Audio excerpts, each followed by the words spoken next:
Bonsoir à tous, bienvenue dans Buenos Aires Calcio pour cette dernière de la saison, le clap de fin de la saison 2023-2024, une saison qui a été particulière, spectaculaire à certains égards, à d'autres aussi inquiétante pour le futur du football. Bref, il y a eu plein de rebondissements dans cette saison 2023-2024. On va voir, là on va faire un petit bilan, enfin pas un bilan, mais en tous les cas bien sûr on va clôturer ce chapitre de la saison 2023-2024 par la victoire de l'Espagne à l'Euro hier soir et la victoire de l'Argentine en Copa América hier soir aussi, enfin en tous les cas ce matin. Donc voilà, et puis on va se projeter un petit peu sur une saison prochaine alléchante. Donc voilà, bonsoir à tous, ça se trouve où l'Espagne? En tous les cas, ça se trouve dans un endroit où normalement il fait meilleur que là où on habite, c'est sûr et certain, c'est quasi sûr, hein, parce qu'il pleut absolument tout le temps en France, enfin en tous les cas pas tout le temps, mais très fréquent, et c'est pareil en Suisse. Donc voilà. Donc oui, pour cette dernière de Buenos Aires Calcio, peut-être que sur la saison 2024-2025, on se reprojettera et on tirera le bilan de cette saison, comme je l'ai dit en début de stream. C'est une saison qui a été alléchante, qui a été pleine de rebondissements, mais qui a été aussi un petit peu inquiétante pour le football, parce que c'est pas une saison très haut niveau que j'ai vue à tous les niveaux, que ce soit la Ligue des Champions, que ce soit en championnat, que ce soit même avec les équipes nationales. On est un peu dans un creux générationnel en termes de talent. On a des talents très stéréotypés. Donc voilà, c'est pas forcément. Alors je veux pas me mettre dans l'ambiance dépressive de Marcelo Bielsa qui dit que c'est la fin du football, tout ça. Bonsoir Pipovici d'ailleurs, hein, en fin de retour pour le direct, ça faisait longtemps effectivement et ça fait plaisir que tu sois là pour la dernière de la saison. Donc oui, je veux pas être dans le défaitisme de Marcelo Bielsa qui dit que le football meurt, etc. Moi je pense que le football c'est un bien commun qui va se renouveler. Y a plein de choses qui concourent à ce qu'on voit à l'heure actuelle. Il y a bien sûr Guardiola. Je pense que Guardiola a stéréotypé le football et a tellement, comment dirais-je, appris à tous les managers et tous les managers qui s'inspirent de Guardiola, ou en tous les cas qui pensent qu'ils ont le même talent, parce que même si j'aime pas Guardiola, je suis obligé de dire qu'il a du talent. Donc il a mis le football dans un carcan qu'il n'y avait pas avant, où très souvent le football appartenait aux joueurs et aux joueurs de talent en particulier, et donc on cherchait de la diversité dans le talent pour surprendre. Maintenant en fait on cherche du stéréotype dans le talent, parce qu'il faut que ça colle à des plans de jeu préétablis par un entraîneur qui cherche exactement un type de joueur. Donc voilà, avant c'était plutôt on cherche justement un type de joueur qu'on n'arrive pas à maîtriser pour surprendre l'adversaire. Guardiola fait partie de ça. Donc voilà, déjà il y a ça. Ensuite il y a le stéréotype des joueurs de la formation. C'est-à-dire qu'il y a des joueurs qui sont plus bankable que d'autres, et des formateurs comme les Français par exemple, qui sont probablement le pays le plus exportateur de joueurs à l'heure actuelle, juste devant le Brésil. Savent maintenant quel type de joueur il faut former. Et je sais pas si vous voyez, mais nous, en fait, en France, on forme deux joueurs, et c'est tout, hein, c'est tout ce qu'on forme. Des défenseurs centraux, c'est-à-dire qu'on forme à haut niveau, on va dire, des défenseurs centraux et des ailiers percutants. Voilà, c'est tout ce qu'on forme. On fait rien d'autre. Pourquoi ? Parce que c'est ça qui rapporte de l'argent. Donc voilà. Les latéraux, il y en a plus. Milieu de terrain, franchement, quand tu vois le milieu de terrain de l'équipe de France, tu te rends compte qu'il y a un problème. Les milieux de terrain créatifs, alors là, j'en parle plus. Les numéros 9, ça n'existe pas, mais ça, c'est un mal commun, global. Donc, il n'y a plus que des ailiers et des défenseurs centraux en France. Et par-ci, par-là, un gardien, parce que c'est vrai qu'on a toujours eu une très bonne école de gardiens.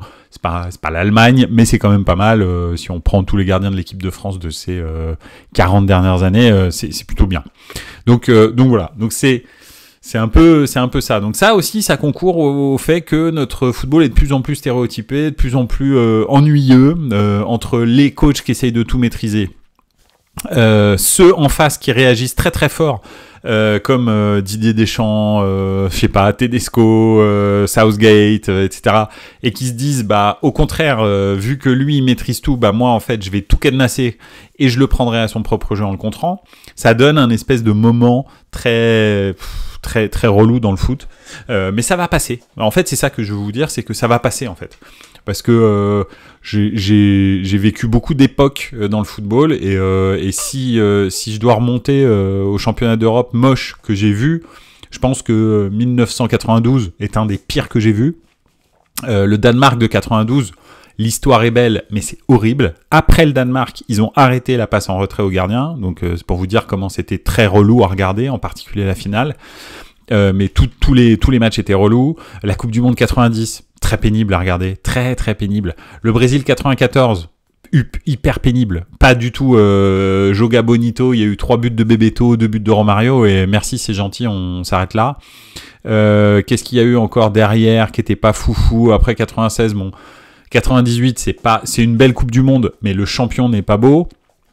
2002, c'est un peu mieux. 2004, l'Euro de 2004 de la Grèce. Waouh, c'est chaud quand même, hein. C'est très chaud, hein, cette équipe-là. Donc voilà. Donc en fait, il y a beaucoup eu de périodes dans le football et en particulier dans les années 90 qui étaient très pénibles avec le football international. Mais ça, c'est pas très grave. Ça passe avec le temps. Dans le football de club, il y a eu aussi des périodes très pénibles, hein, où tous les matchs se terminaient en 1-0. Moi, j'ai vécu cette période-là où quand tu marquais, t'étais quasi sûr de gagner. Donc voilà, donc ça va passer. Je suis pas comme Bielsa qui pense que le football court à sa perte. En revanche, oui, j'essaie d'analyser que la saison de cette année était un peu pourrie. Donc très clairement. Pipovici qui dit un euro très moyen, le pire que j'ai vu. Ouais. Oh bah je sais pas quel âge t'as, Pipovici, hein, mais j'en ai vu des pires. Hein. Donc voilà, dont l'Euro 2016. Euro 2016 absolument infect à regarder avec enfin bon, je ne parle pas du Portugal parce que c'était horrible ce qu'ils ont fait. L'équipe de France n'était pas non plus flamboyant et tu as eu des Pays de Galles avec un niveau technique absolument catastrophique qui se sont retrouvés en demi-finale de l'Euro, des trucs comme ça. Non, franchement, c'était très pénible à regarder. Donc voilà, non, c'est quand même. Hein. T'inquiète, le Milan va remonter, mercato de folie, Morata arrive. Ouais, je suis en dépression. Là, à l'heure actuelle, je suis en train de perdre mes cheveux. Ils essayent de nous hyper avec Morata, bon, et Abraham, alors voilà, et Jovic, voilà l'attaque en bois. Bisous, c'est gentil. Pavlovic, je le connais pas. Enfin, je le connais pas. Je le connais pas assez. Je l'ai vu jouer peut-être 1 ou 2 matchs cette saison, donc voilà. Et puis Fofana au milieu de terrain.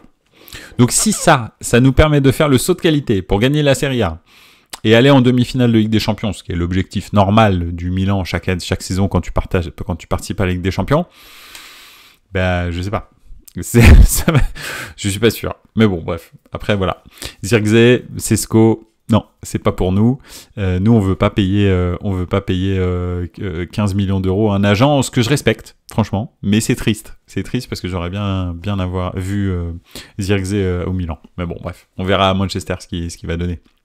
Ou plus exactement, on sait déjà ce qu'il va donner à Manchester. Ça, c'est peut-être ça. 34 ans cette année, dit Pipovici. Bravo. Au lieu de faire la liste des compétitions foireuses, trouvons-nous une dernière fois où on a vu une compétition banger. Ouais, effectivement, international, c'est compliqué. 2016, nul, mais t'as un gros. Ouais. Et Italie-Allemagne, lol. Italie-Allemagne 2006. La demi-finale. Mais 2006, c'était une belle Coupe du Monde. Hein. Franchement, une belle Coupe du Monde. Coupe du Monde 2002 a été pourrie par les paris truqués, donc les matchs truqués. Mais c'était une belle Coupe du Monde. Enfin, il y a eu des beaux matchs, quoi. Et après, ouais, 2010, j'avoue que je pense que Naïsna a effacé de ma vie 2010. 2014, c'était pas mal. Au Brésil, c'était pas mal. Non, franchement. Au Brésil, c'était pas mal. Il y a eu des matchs. L'équipe qui gagne est vraiment la meilleure et joue un super football. Très inspiré du Painques. Pas mal, 2014. Je pense que 2014, c'était bien. Voilà. Après, les euros, bon. Les euros, en fait, le gros souci de l'euro, c'est que c'est quand même très serré. Il n'y a pas de match. En fait, comme t'arrives jamais la fleur au fusil comme à la Coupe du Monde où tu peux croiser le Paraguay en 8e de finale ou des trucs comme ça où t'arrives et tu te dis bon, allez, c'est pas très grave. Donc t'as quand même, en fait, tu t'es obligé d'être ultra sérieux et c'est ça le souci, c'est qu'en fait l'Euro c'est tellement haut niveau que c'est dur quoi en fait. Et donc t'as pas des gros scores, t'as pas des trucs comme ça parce que c'est pas Allemagne-Brésil 2014 quoi. C'est pas tu croises en demi-finale une équipe qui est capable d'exploser 7-1 en fait. Ça existe pas à l'Euro. À l'Euro déjà même en poule tu galères normalement. Bon, sauf maintenant là, l'Euro à 24, mais voilà quoi. Oui, 2014, la fameuse demi Brésil-Allemagne, ouais, par exemple. Non, en quart Italie-Allemagne 2016, j'étais au stade, la défense de l'Italie était incroyable. Oui, c'est vrai. Ouais, je suis d'accord avec toi. Ouais. Non, c'est vrai, c'était bien. Et puis après, l'Euro 2012 était pas mal, mais enfin d'un point de vue italien, parce que je crois qu'il tape l'Espagne, il tape l'Espagne en poule, et il les récupère en finale. Et ils se font atomiser en finale. Donc, mais c'était sympa. C'était une équipe en plus improbable, hein, une équipe d'Italie improbable dirigée par Conte. C'était pas mal. C'était bien. À part ça, sinon il n'y avait pas grand-chose. En fait, cet Euro 2024, c'était un avant-goût des purges avec les 48 qu'on va avoir en 2026. Ouais, je suis d'accord avec toi. Sauf que, comme je le disais tout à l'heure, déjà la Coupe du Monde dans son format actuel, c'est-à-dire 32, tu as déjà des matchs cacahuètes avec la Jamaïque, des trucs où tu te dis bon, je sais pas pourquoi je suis là, ok, aujourd'hui je suis venu, mais parce que bah vraiment je peux pas faire autrement. Mais là à 48, le Liechtenstein se demande s'il peut pas être qualifié quoi. Donc ça va être chaud, hein. Les matchs de poule, attention les vélos, hein. Ça va piquer les yeux, hein. Je pense qu'il va falloir prendre du guronzan avant le début des matchs, hein. Mais bon. 2008 et 2012 étaient très bien. Ouais. Écoute, j'ai pas trop de souvenirs. Quand faudra se lever à 2h du mat pour voir un Ukraine-Panama, on va bien rigoler. Oui, eh ben non. Je vais pas me lever. Voilà, c'est tout. Clairement, je me lève pas pour un Ukraine-Panama ou un truc comme ça. Je pense que pendant cette Coupe du Monde, je vais voir 8, 10, 11 matchs. 11 matchs. Les quarts de finale, les demi-finales, la finale. Terminé, merci, c'est gentil. Bonne journée. À bientôt, j'ai pas que ça à faire. Donc voilà, même pas 11 matchs. Je pense que je vais faire 7 matchs. Voilà. 4 quarts de finale. 2 demi-finales, 1 finale. Le reste m'intéresse pas. En 8e, ça va être l'orgie là-dedans. Ça va être n'importe quoi les équipes qui vont être qualifiées. Je veux pas regarder. Donc voilà. Ouais, j'exagère parce qu'il y aura Buenos Aires Calcio et que je serai obligé de regarder ces matchs pourris. Mais bon, bref, on verra. Donc voilà. Bref, en tous les cas, c'était une saison surprenante avec une Espagne ultra dominante dont on disait qu'elle était moribonde, dont je pense toujours que son championnat a un vrai problème de niveau. Donc voilà. Et pourtant, l'équipe dominante d'Espagne, c'est un peu comme l'Italie en 2021. L'équipe dominante d'Espagne est faite de briques et de braques, de briques et de brocs, pardon, parce qu'il n'y a pas les traditionnels superstars du Barça, blocs du Barça en tous les cas et blocs du Real. Il y a du Bilbao, Sasuna, des trucs comme ça, la Real Sociedad. Donc c'est pas attendu que cette Espagne soit si dominante, mais De La Fuente c'était le bon choix parce qu'il connaît très bien cette génération et que c'est lui qui les a emmenés gagner de nombreux titres avec les espoirs, les U19, etc. Donc voilà, ils savaient déjà comment ils travaillaient, et puis les équipes de jeunes d'Espagne ont une vraie philosophie de jeu est très identifiable, donc ça n'a pas été très long pour lui à la remettre en place, et il sait les manier quoi, et voilà, donc je pense que c'est surtout ça la grosse victoire, c'est mettre quelqu'un qui les connaît, qui les a déjà fait jouer depuis tout petit, enfin tout petit, depuis qu'ils sont jeunes. Donc ça, c'est une très grosse victoire. Et puis des beaux talents qui ont émergé, hein. Lamine Yamal, super euro. Nico Williams, super euro. Au milieu de terrain, Fabien Ruiz qui s'épanouit. Voilà. Et après, tout le reste, c'est pas génial. Honnêtement, hein, on va pas se taper le cul par terre. Olmo qui est plutôt pas mauvais, je trouve, dans ce finalement un des meilleurs milieux de terrain, peut-être même meilleur que Fabien Ruiz. Rodri qui fait Rodri, quoi, qui est probable, qui est le meilleur milieu de terrain devant la défense. Donc voilà. Après, une défense qui est très perfectible. Mais franchement, ouais, cohérente, pas géniale.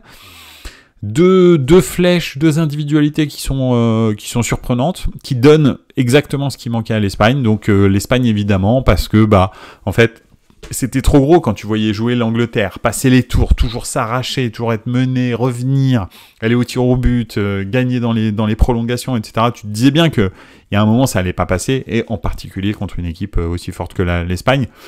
Quand ils sont revenus, je me suis dit mais c'est pas possible, c'est incroyable. Mais bon, ça s'est vite arrêté. Donc voilà. En France, on fait la même chose. On avait pris Domenech, mais pas le même résultat. Oui, mais il avait rien gagné, Domenech, avec les espoirs. Ça, il avait pris des bagarres, Djibril Cissé qui se fait suspendre pendant 6 mois, des trucs comme ça. Mais il avait jamais rien gagné. Rien du tout. Donc, c'était quand même une différence. Puis Fabien Ruiz avec De La Fuente, c'est Modric. Oui et non. Ouais, en tous les cas, il est bon. Il est bien meilleur qu'au Paris Saint-Germain maintenant. Fabien Ruiz, voilà, moi je l'ai vu faire des trucs pas terribles hein, quand même pendant cet Euro, mais bon, c'était déjà beaucoup plus ambitieux qu'au Paris Saint-Germain. Il jouait vers l'avant, il avait pas peur, voilà, c'est surtout ça qui a changé quoi. Donc voilà. En espoir, il a été super fort, puis il s'est perdu ensuite. Fabien Ruiz, ouais, effectivement, je crois qu'il avait été élu meilleur joueur, je me souviens plus, mais meilleur joueur du tournoi espoir, Euro espoir ou un truc dans le genre. Hein. Ouais, il me semble qu'il a eu un prix comme ça ou U19, je me souviens plus, mais effectivement. Bref, l'Espagne évidemment, parce que pendant toute la compétition, on a vu que c'était la meilleure équipe. Finalement, à la fin, c'est les meilleurs qui ont gagné. Bravo, chapeau, 4 euros, donc 2 en 2008-2012, 1, je sais plus trop quand, dans les années 60, et puis 1 maintenant. L'équipe la plus titrée à l'Euro de toutes les nations européennes. Donc non, franchement, chapeau, bravo à l'Espagne.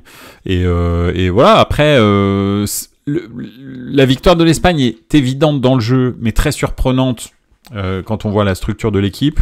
Un peu pareil. Le Real, c'est un peu l'inverse. C'est surprenant dans le jeu, mais un peu évident quand tu vois la structure de l'équipe, en fait, tu vois. Donc voilà, donc c'est un peu bizarre le football espagnol cette année. Je trouve que les clubs espagnols ont fait de très mauvaises coupes d'Europe, excepté le Real, bien sûr. Donc est-ce que le Real c'est l'arbre qui cache la forêt ? Pas vraiment, parce que quand on voit l'équipe d'Espagne, ça veut dire que les autres, dans les autres équipes, il y a aussi des joueurs qui sont au niveau. C'est très compliqué à lire. Je suis toujours persuadé que le championnat espagnol est pas au niveau, mais la tête de gondole, le Real, tire un peu tout le monde. Voilà, donc je sais pas. Il y a les U19 avec 4 joueurs de Milan dans la nationale, et c'est cool ça. Oui, c'est cool. Maintenant, j'espère que Milan Futuro, en parlant de joueurs de Milan, et pas que, hein, parce que je pense la Juve, etc., ils font tous ça. Ils ont créé une équipe B qui sera en série C, et qui intégrera, nous on l'appelait Milano Futuro, et ils intégreront les jeunes type Camarda, etc., pour jouer contre des adultes, et ça c'est cool, et pour pouvoir les intégrer dans l'équipe A, parce que c'est clair, et on en parlait, hein, que l'équipe d'Italie sans un seul joueur du Milan, c'est qu'il y a un problème en fait, c'est qu'il y a un vrai problème dans le football italien. C'est pas parce que c'est Milan, c'est parce que les 3 grands clubs italiens doivent avoir beaucoup de joueurs dans la nationale. C'est comme ça. Il faut que la Juve, traditionnellement, quand l'équipe d'Italie gagne, il y a beaucoup de joueurs de la Juve. Là, il n'y en avait quasi pas. Et on a vu ce que ça donnait. Il n'y avait que des joueurs de l'Inter. Et le bloc Inter, en Italie, ils adorent le chambrer. Ils disent en gros que dès que c'est l'Inter qui domine dans une équipe d'Italie, alors ils le disent pas de cette année, hein, ça dure depuis des années, ça. En gros, dès que le bloc Inter dirige la nationale, t'as toujours des catastrophes.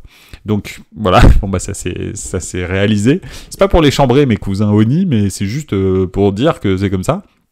Pour qu'une nationale gagne, il faut un gros bloc de la Juve et un gros bloc du Milan, et c'est pas du tout le cas à l'heure actuelle, et ça donne ça quoi. C'est pas normal en fait.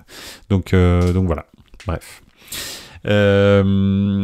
Et bien organisé cet Euro, à l'inverse de la Copa où c'était porte ouverte, on pouvait même rentrer depuis les ventilations.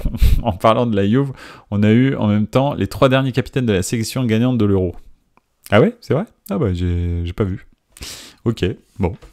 Mais qu'est-ce que je voulais dire ? La Copa. Alors bien organisé, oui et non. En fait, on a des stéréotypes. Comment dirais-je ? des a priori sur l'organisation allemande, parce que si on regarde bien, moi j'essaye d'être synthétique, hein. J'ai rien contre les Allemands, je les aime beaucoup, et c'est vrai que d'habitude ils sont plutôt organisés. Mais il y a eu énormément de bagarres entre les supporters. Si tu regardes, dès qu'il y avait la Hollande, l'Angleterre, l'Allemagne, et puis 2-3 autres, hein, quand tu mets un petit peu les Turcs dans le coin, etc., ça peut vite s'accélérer, et ça s'est accéléré. Donc pas forcément super bien organisé en termes de flux de supporters, etc. Beaucoup de bagarres, beaucoup des bars saccagés, etc. Quasi tout l'Euro, j'ai vu ça. Donc voilà, il y a eu ça. Et la qualité des pelouses. Non mais sérieusement. Ils ont des beaux stades, hein, c'est pas le problème, enfin c'est des stades qui commencent à dater de 2006, mais qui sont bien entretenus, donc voilà. Mais les pelouses, toutes les pelouses étaient éclatées au sol. Il n'y avait pas une pelouse qui tenait plus de 10 minutes.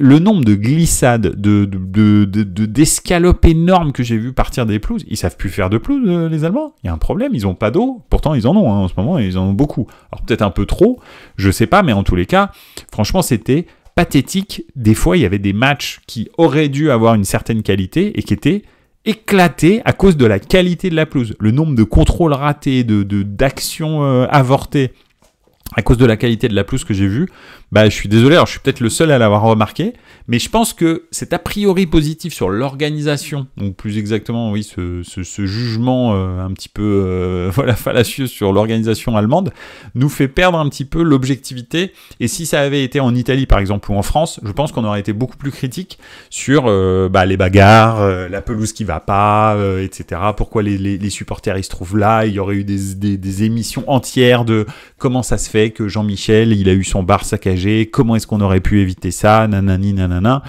Alors que là, personne s'est demandé. Hein. Ils se sont dit, en gros, les gens se sont dit, s'il y a une bagarre, c'est qu'on pouvait pas l'éviter parce que c'est les Allemands qui organisent. Non, en fait, je pense pas. Je pense qu'on pouvait, hein. On pouvait les éviter, c'est juste qu'ils ont franchement pas trop assuré, je pense. Donc voilà. Après, dans les stades, ça s'est plus ou moins bien passé, mais j'ai vu énormément de verres voler sur tous les corners, etc. Beaucoup. Donc voilà, je sais pas, je suis pas super. Bon, alors c'est sûr, je suis d'accord avec toi en revanche au JC, pardon. C'est mieux organisé qu'aux États-Unis. Ça, c'est clair. Je pense qu'il faut vraiment qu'ils arrêtent le foot. Les États-Unis, vraiment, c'est pas leur truc. Ils comprennent pas comment ça marche. Donc voilà. Bon, bref, c'est comme ça. En parlant de ça, ils vont organiser la prochaine Coupe du Monde. CR7, Chiellini et Morata. Ah oui, c'est vrai, t'as raison. Effectivement. Est-ce que tu penses que Fonseca va intégrer cette saison les Zeroli, Camarda, Bartesagui, Jiménez et d'autres? En tous les cas, Fonseca n'a jamais... il a jamais été dans un club avec autant de pression. Même si la Roma est un club fou, le Milan, c'est quand même le niveau supérieur. C'est pas fou, mais en revanche, tu as une pression sur la gagne qui n'a rien à voir. La Roma, tu gagnes un match un peu foufou contre la Lazio, ça y est, c'est bon, t'as tout pardonné, ta saison, elle est fantastique. Au Milan, il t'en faut beaucoup plus pour que tu sois respecté et qu'on te laisse tranquille et que tu sois pas sur un siège éjectable. Donc, un club avec cette pression, il l'a jamais eu. Mais, si tu vois ce qu'il a fait à Lille, par exemple, il a intégré énormément de jeunes joueurs. Donc il n'y a pas de raison qu'il ne le fasse pas au Milan, surtout que là en plus il a des joueurs probablement de bonne qualité. Maintenant, très honnêtement, sur les rentrées de Camarda, etc., ce sera certainement des bons joueurs, peut-être. Et encore, je ne suis pas sûr que ce soit des cracks. Mais ce sera probablement des bons joueurs. Mais il leur manque des années. Il leur manque beaucoup d'années. Enfin, ils ne sont pas disponibles à l'heure actuelle, ni physiquement, ni dans le jeu. J'ai l'impression, pour rentrer dans l'équipe A, alors peut-être faire une petite performance. Un match, il marque un but, ça y est, tout le monde s'enflamme. À Milan, j'en ai vu des supporters s'enflammer pour des joueurs qui ont marqué 2-3 buts. Allez, je prends un comme ça au hasard, Piontek, c'était le meilleur attaquant du monde, à un moment donné au Milan. Ça y est, il avait fait 3 coups de feu, ça y est, c'était fini. Regarde où il a terminé, Piontek. C'est merci, c'est gentil d'être venu, à bientôt. Et c'est ça le truc, c'est que moi, honnêtement, Bartesagui, Jiménez et Camarda, j'ai pas vu, quand ils ont pris la balle, je me suis pas dit, ah oui, là, c'est pas pareil. Tu vois, comme je peux faire... par exemple, un qui m'a impressionné, et honnêtement, avec l'Angleterre, que j'avais vu jouer à Manchester, mais là je trouve avec l'Angleterre, dans ce contexte-là, avec cette pression-là, bah là, vraiment, il m'a impressionné, c'est Kobe Mainoo, par exemple. Où là, tu te dis, oui, lui, il a les épaules pour jouer au très haut niveau. Ok, d'accord, très bien. Pour l'instant, je suis pas encore sûr des 3 là. Mais bon, on verra, hein, on verra. Après, ils ont du talent. Du talent, je vais te dire, quand tu arrives à ce niveau-là, c'est que t'en as. Et c'est très rare les joueurs qui n'ont pas de talent à ce niveau-là. Et après, est-ce que tu es un champion? Ça, c'est autre chose. Je suis pas sûr. Bon, on verra. Hein. Franchement, peut-être qu'Amarda va me surprendre, mais il est tellement atypique par rapport au standard des attaquants qu'on attend en 2024 que je sais pas. Et je le trouve pas ultra fort techniquement. Donc, pour l'instant, il est ultra dominant physiquement, mais pas forcément puissance, mais en tous les cas longiligne, grand. Il contrôle mieux son corps que les joueurs de son âge, quand tu le vois jouer avec les petits, avec la Primavera. Mais en revanche, techniquement, j'ai pas eu l'impression que ce soit Ibra, la première fois qu'il rentre, par exemple, à l'Ajax, la première fois que je l'ai vu jouer à l'Ajax, j'ai fait « Waouh, maman, mais c'est quoi ça ?» Dès que tu vois contrôler son ballon, tu te dis « Ah oui, ok, lui, c'est pas pareil. » Voilà, en fait, je sais pas comment vous... Je sais pas. Il y a des joueurs comme ça, c'est évident. Quand ils contrôlent un ballon, ils font une passe, tu te dis, ah ouais, ils voient des trucs que je vois pas, le mec il a 16 ans, c'est compliqué quoi. Tu vois, Lamine Yamal a ce truc. Maintenant, le problème c'est que les ailiers qui flambent, qui font 2 saisons, ah ouais, ça va être trop bien, c'est le meilleur joueur du monde, et puis qui tout d'un coup s'éparpillent, bah je sais pas, on verra pour Lamine Yamal, parce que grandir à Barcelone, et être une superstar comme ça, avoir tout gagné très vite comme ça à 17 ans, je suis meilleur jeune de l'Euro, j'ai gagné l'Euro, je suis titulaire au Barça et tout, tu peux exploser, hein. Tu peux exploser très très fort d'ailleurs. Donc voilà, on verra. Voilà, en tous les cas, la fin de l'Euro, l'Espagne évidemment. Bon, je me suis arrêté sur l'Argentine vraiment rapidement, sur Ballon d'Or pour Messi. Pourquoi? Parce qu'il a gagné la Copa América, même en étant blessé, s'est tordu la cheville, la pauvre, la cheville, la plus grosse cheville en mondiovison jamais vue dans l'histoire de l'humanité. En fait, vu qu'il a gagné la Copa América, il peut gagner le Ballon d'Or. Hein, ils peuvent lui donner. Hein, tu sais jamais. Hein. La cheville, pas belle. Ouais, c'est clair. Ah oui, sa cheville, elle avait quand même une drôle de forme. On aurait dit un ballon, enfin, je sais pas, une bonbonne d'eau. C'était bizarre. Donc voilà, non mais je sais pas, ils vont peut-être oser lui redonner le Ballon d'Or parce qu'il a gagné la Copa América. Donc voilà, je peux pas te dire. J'ai pas du tout suivi la Copa América, donc je vais pas parler non plus de la finale, mais je sais que c'était une finale très serrée, hein. J'ai regardé le score et la minute à laquelle l'Argentine a marqué le but, donc c'était serré. Et c'est dommage parce que cette équipe de Colombie est une belle équipe et mériterait, même pour le football sud-américain, pardon, ça aurait été cool d'avoir la Colombie qui redynamise un petit peu le continent. Donc voilà, les continents maintenant, vu qu'il y a tout le monde qui est invité.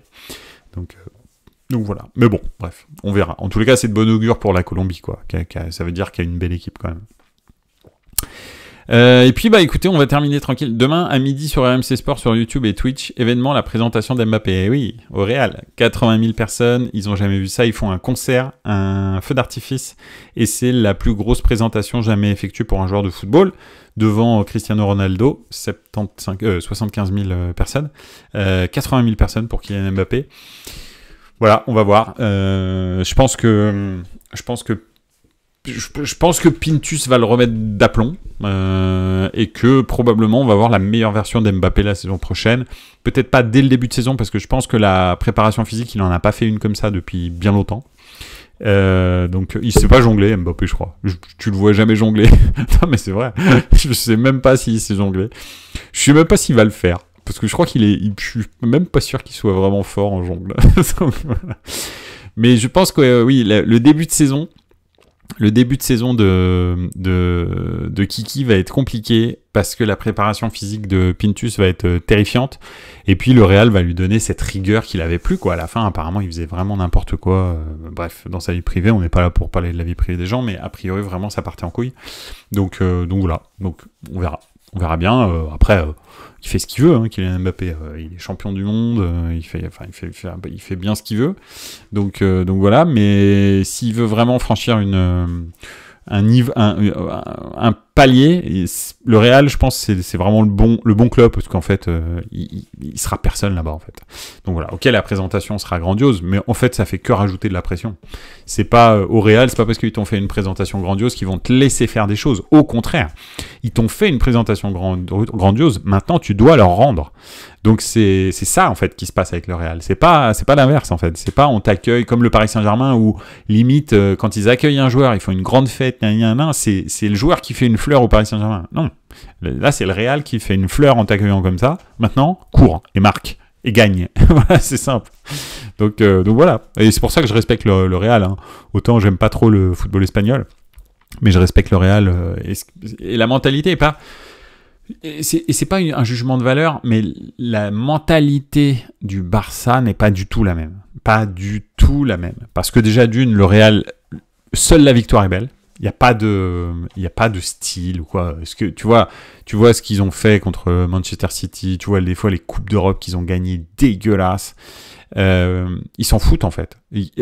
Seule la victoire est belle. Tu t'en fous de comment tu gagnes en fait. Et ça, faut pas oublier que l'équipe de Zidane, elle jouait pas forcément très très bien, que l'équipe d'Ancelotti, c'est pas Joga Bonito, on en est très très loin, que c'est une équipe qui contre, c'est une équipe de France réussie quoi, en gros. Et ça, en fait, on a tendance à l'oublier parce qu'ils gagnent tellement, de façon tellement lancinante et permanente, qu'on n'ose même plus critiquer la qualité du jeu. Mais c'était pas terrible. Honnêtement, le triplé de Zizou, c'est pas terrible le jeu. Il y a quelques actions... ouais, tu peux me sortir des highlights. Hein. Ah oui, tu peux me sortir des highlights. Il y a quelques actions qui sont exceptionnelles. Pourquoi ? Parce que tu as des joueurs exceptionnels. Donc bien sûr, quand tout d'un coup ça fait tac, tac, tac, tu te dis, ah oui, ok, ils savent contrôler une balle, ils savent faire une passe, ils savent frapper, ils savent mettre une tête, ils savent faire un centre. Donc ça tourne. Oui, parce que tu as les meilleurs joueurs du monde. Mais c'est pas flamboyant, hein, loin de là. Et Zizou, en équipe de France d'ailleurs, hein, je reviens à ça, tout le monde pense que il faut laisser Deschamps, laisser Zizou. Mais je te dis, Zizou, je t'annonce tout de suite, hein, c'est pas Joga Bonito. Hein. S'il a pas une bonne génération, c'est Deschamps bis. Mais alors, j'en mets ma main à couper que c'est Deschamps bis.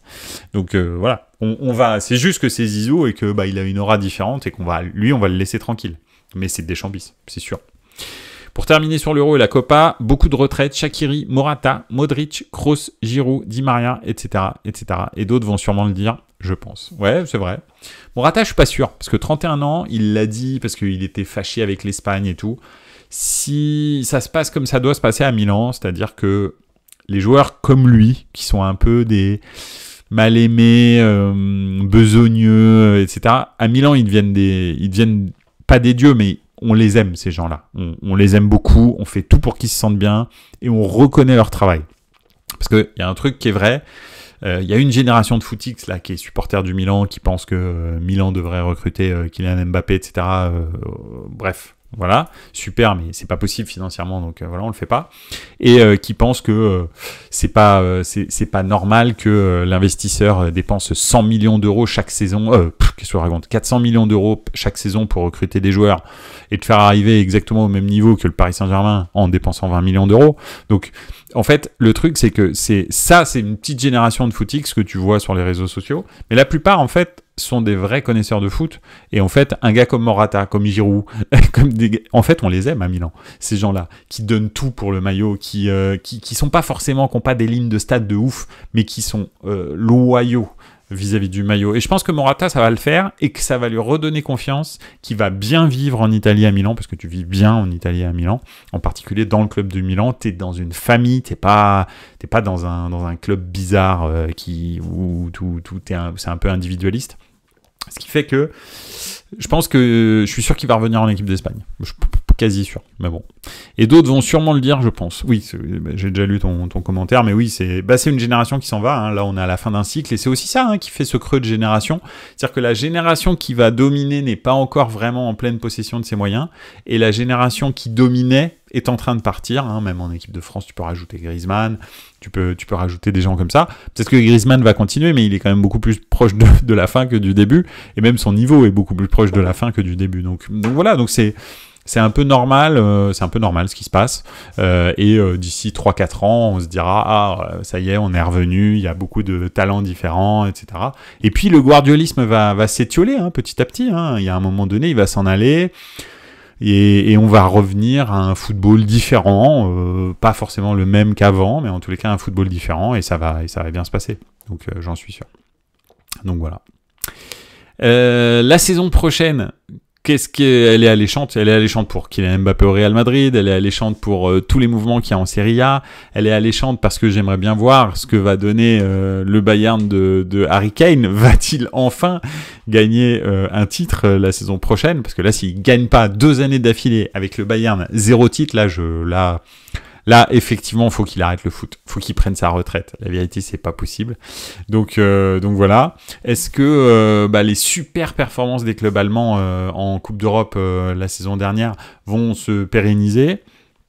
Est-ce que le championnat d'Angleterre va continuer à amorcer sa descente européenne et puis son stéréotype dans son jeu?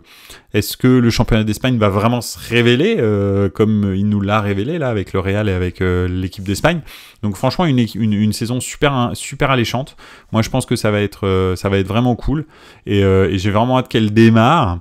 Le mercato du Bayern incroyable. Moi j'attends beaucoup cette prochaine saison 3 Paris pour mes clubs avec De Zerbi, Mota et Maresca. Je suis super hypé. Ouais, c'est vrai que c'est sympa pour toi.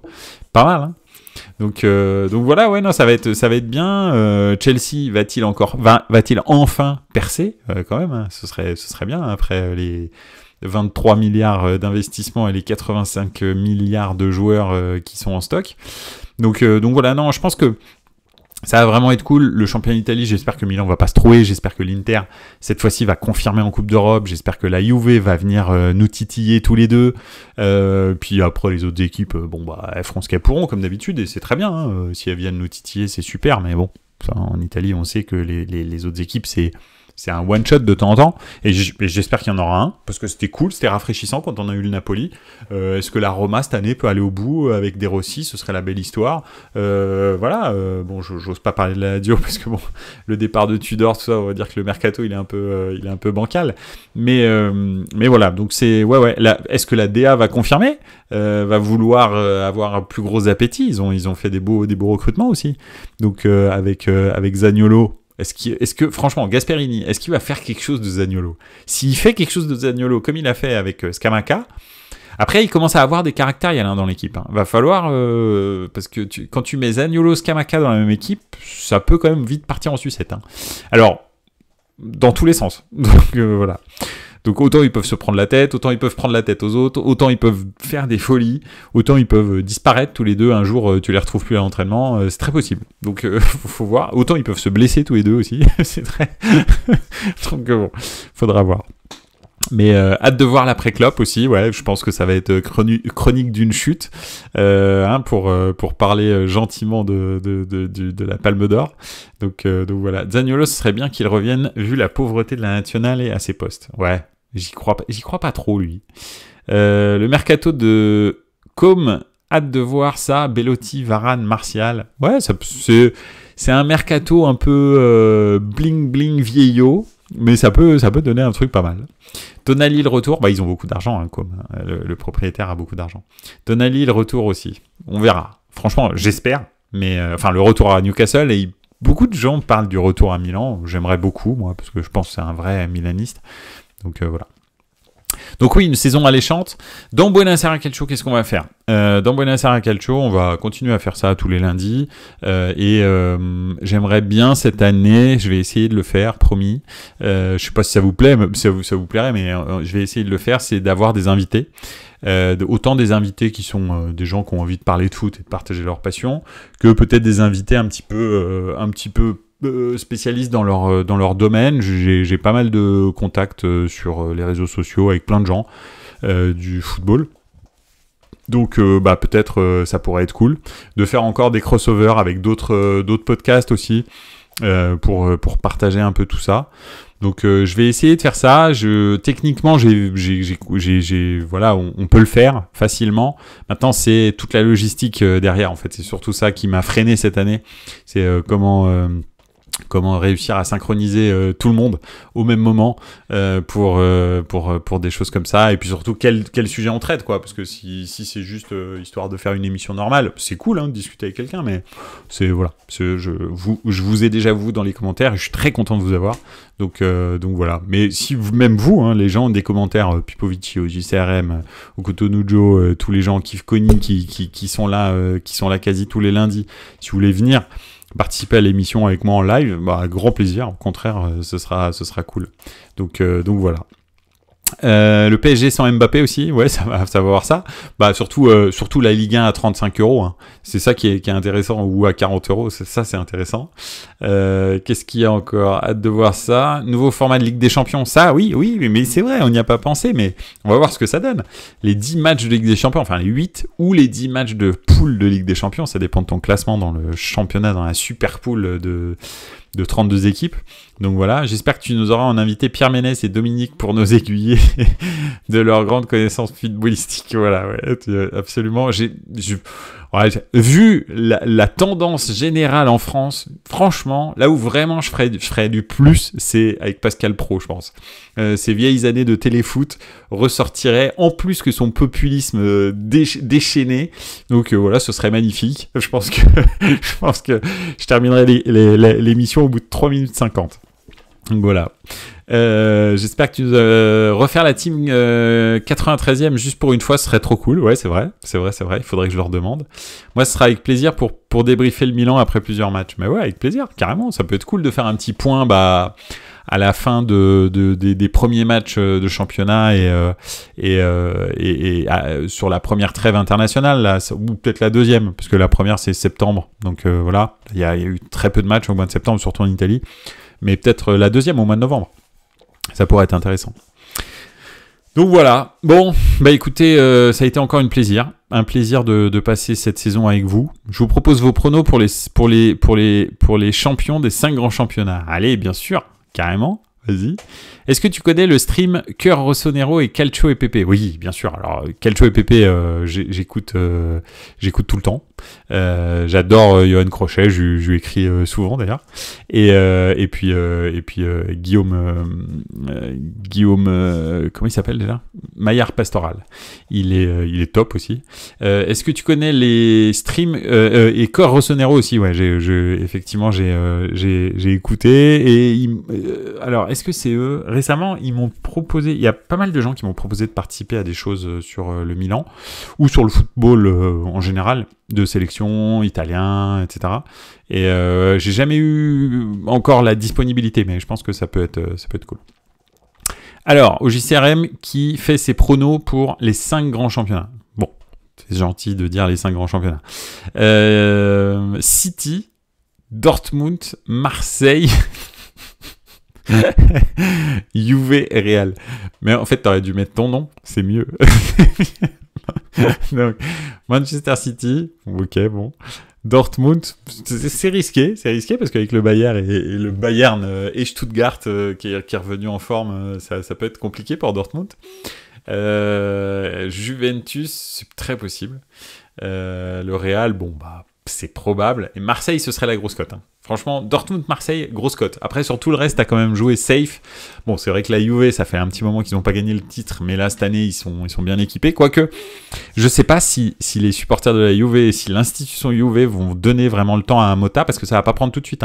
Avec les bourrins que vous avez derrière, les Bremer, les trucs comme ça, là, avant de comprendre comment on ressort une balle sans la perdre tout de suite, il va se passer du temps, je te le dis. Donc, peut-être que les premiers résultats vont pas être très bons, et il faudra voir si le naturel ne revient pas au galop pour un 23e retour d'Allegri. Donc voilà. Est-ce que Kane va faire une deuxième saison blanche? Ouais, ça c'est clair. La plus grosse question à se poser, moi. Quand j'ai vu sa tête à la fin, quand il perd l'euro, franchement j'avais mal au cœur pour lui. Honnêtement, c'est bon. Après, il n'a pas fait un super euro là, mais voilà, il a fait quand même une bonne saison, on peut dire, voire même une très bonne saison. Donc très compliqué. Alors, mes pronostics en Italie. Malheureusement, je vois l'Inter, gros comme une maison.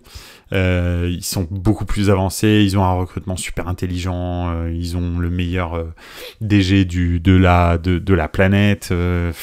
Ils ont déjà une base qui est ultra forte. Ils ont un super coach. Bref, voilà. Pour moi, c'est l'Inter. En Espagne, oui, bien sûr, c'est le Real. Pourquoi ? Parce que je pense sincèrement que le Barça, quand il doit jouer la Ligue des Champions, etc., ils n'ont pas de banc. En fait, le Barça, économiquement, bon, déjà, ils sont surendettés de chez surendettés, là, ça commence à devenir inquiétant. Ils continuent, en fait, leur connerie.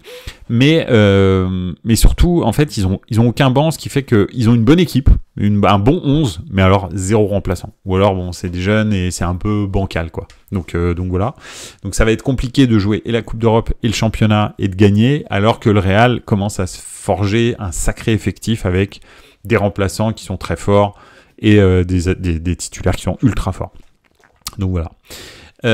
En Allemagne, je vois bien le Bayern. Je vois le Bayern reprendre son bien, retaper un coup sur la table et voilà. Et le premier titre de Kane, ce sera le titre de championnat avec le Bayern, un Bayern qui est sevré de titres cette saison, donc ils vont gagner quelque chose et probablement ce sera le titre. Qu'est-ce qui nous reste encore ? Donc l'Italie, c'est l'Inter. En Angleterre, est-ce que ce serait pas l'année de Arsenal ? Je pense que City est arrivé au bout. Ils ont des nouveaux joueurs. Hein. Alors, faudra voir leur mercato, mais ils ont des nouveaux joueurs qui sortent, les Bob, les trucs comme ça. Mais c'est pas. Je trouve que là, le système est arrivé un petit peu à bout de souffle. Et Arsenal, chaque année, ça grossit, quoi. Chaque année, franchement, là, ils étaient vraiment pas loin. Bien meilleurs que l'année d'avant. Autant j'ai chambré Arsenal, voilà, comme jamais, parce que vraiment, ce club m'a fait rigoler pendant des années. Et puis, je pense que c'était un peu... ouais, ça me permettait de décompresser de la bande Terrera du Milan. Mais je pense sincèrement que, effectivement, ça risque de gagner cette année. Donc, je vois bien Arsenal. On va voir aussi si Compagnie... Moi, c'est vrai que j'ai oublié Compagnie. Je suis désolé, les gars. Ouais, c'est vrai, c'est Compagnie. Franchement, c'est dur hein, de dire qu'il va gagner le titre, en fait. Ouais, c'est vrai. Bon. Après, franchement, je crois pas à la deuxième saison du Bayer Leverkusen aussi... Alors, spectaculaire, non, parce que 0 défaite, tout ça, ça n'arrivera jamais.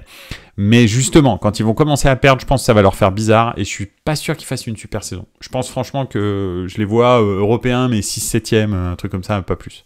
Parce que les gars étaient tous en surchauffe. Tous. Alors, excepté un ou deux joueurs, et en particulier Florian Wirtz, Frimpong, surchauffe ultime, Grimaldo, surchauffe ultime, Jonathan Tah, on l'a vu à l'Euro, surchauffe ultime.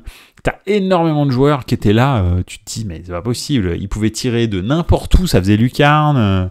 Enfin bref, ils avaient toujours 12 minutes d'arrêt de jeu et ils égalisaient tout le temps. Non, franchement, c'était trop. C'était trop et je pense que quand ils vont commencer à prendre une défaite, ça va tellement les chambouler que derrière, tout va partir en sucette. Révélation de la saison, Arda Güler, hein, qui va faire une saison de ouf. Le flop de la saison, le PSG. L'après Mbappé sera dur. Ou peut-être l'après Mbappé sera très très très brillant. Mais j'y crois pas trop parce que franchement là les recrutements que j'entends et puis l'équipe de départ avec les Kolo Muani, Dembélé, tout ça, bon Barcola je respecte Barcola, je trouve que c'est un bon joueur Barcola, voilà. Après les autres c'est pas terrible hein.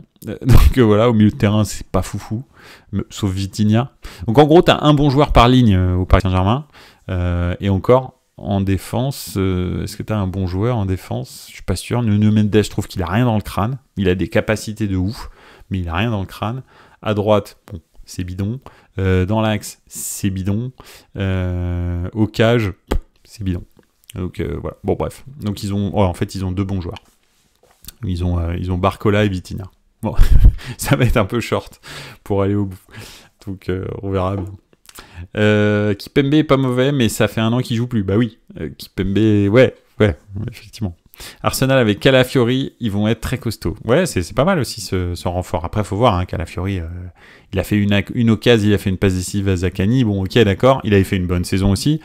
On va voir. Arriver en Angleterre quand t'es un Italien qui a grandi en Italie, qui a toujours mangé en Italie et qui était bien en Italie et t'arrives dans le nord de Londres, ça pique. Hein. Attention, hein. Ça va faire bizarre. Hein. Donc on verra bien. Zirkzee United, hâte de voir ça. Bah ouais. Un fail de plus, je pense. Parce que bon, quand tu regardes le nombre d'attaquants qu'ils empilent là, c'est complètement stratosphérique, hein. Et pourtant ça donne rien pour l'instant. Donc Zirkzee, c'est le 8e, hein, je crois, et puis bah il va rien se passer enfin j'ai pas l'impression, quoi. Mais bon, on verra bien. Il avait fait une super saison, j'aurais été content de l'avoir à Milan, je dis peut-être ça parce que je suis aigri, je sais pas. Mais bon, c'est Manchester, quoi. Il va à Manchester, le mec. Bref, c'est comme quand tu signes au Paris Saint-Germain et que tu veux faire exploser ta carrière. Tu vas pour l'argent, tu vas pas pour autre chose. Défensivement, il est incroyable, Calafiori, c'est pas un joueur en surchauffe, il a quelque chose. Oui, je dis pas qu'il était en surchauffe, je dis juste que le changement de température, de nourriture, de cadre de vie et de chaleur humaine, de tout, même de décor, hein. Quand tu ouvres la fenêtre et que tu vis à Bologne, je te dis, c'est pas la même que quand tu ouvres la fenêtre et que tu es dans le nord de Londres. Rien à voir. Donc, c'est très compliqué, hein, de s'adapter pour ces jeunes joueurs. En plus, il est jeune. Donc voilà, où tu as tes potes, etc. Alors, il a peut-être pas grandi à Bologne, mais c'est quand même c'est des grands pas, et surtout quand tu viens d'Italie ou quand tu viens d'Espagne, c'est ultra difficile de t'adapter à d'autres trucs. C'est quand même des pays où il fait bon vivre, même si je trouve que il fait bien meilleur vivre en Italie qu'en Espagne, mais après c'est personnel, mais c'est quand même des pays où il fait bon vivre. Donc voilà, tu vois, et pas de vacances, jouer à Noël, Nouvel An, etc. Non, franchement, c'est un changement de vie radical, et il y a beaucoup de joueurs qui passent pas en fait ce cap-là, quoi. Il reviendra vite comme ça, mais Tonali s'était vraiment bien adapté, par exemple. Oui, son début de saison était pas mal, et puis après, bon, bah, on peut pas trop savoir, parce qu'après, c'est parti en sucette complet. Donc voilà, après, oui, Tonali, tu savais, lui, c'est un professionnel, mais en revanche, il traînait son spleen, hein, je trouve. Hein. Il y avait plus de sourire, il y avait plus rien. Le mec, il avait tout perdu, il était terne comme une vieille chaussette, mais c'est un pro, il donne tout, c'est un gars voilà, c'est un mini Gattuso dans son état d'esprit, donc le gars, il lâche pas, quoi. Donc voilà. Bref. Bon, écoutez, mes très chers fidèles, et vraiment c'est un plaisir de discuter avec vous, mais il faut que ça s'arrête, cette saison 2023-2024, pour qu'on puisse commencer une saison 2024-2025 sur les chapeaux de roue. Il faut que ça s'arrête, donc vraiment ça a été encore un plaisir ce soir. Merci d'avoir été là, j'espère que ça vous a plu. On a fait beaucoup d'émissions de Buonasera Calcio cette année, il faudrait que je regarde, mais je pense qu'on est aux alentours de 50, donc voilà, c'est beau. Bon, c'est une par semaine, hein, vous allez me dire, mais 50 émissions quand même, moi je trouve que c'est pas mal. Donc voilà, vraiment ça a été un plaisir. Merci à vous, et puis n'hésitez pas à me contacter sur les réseaux sociaux si vous voulez qu'on discute de choses et d'autres. Voilà. Merci beaucoup, n'oubliez pas. Ciao les gars, et à l'année prochaine. Je vous tiens au courant de quand est-ce qu'on revient. Salut!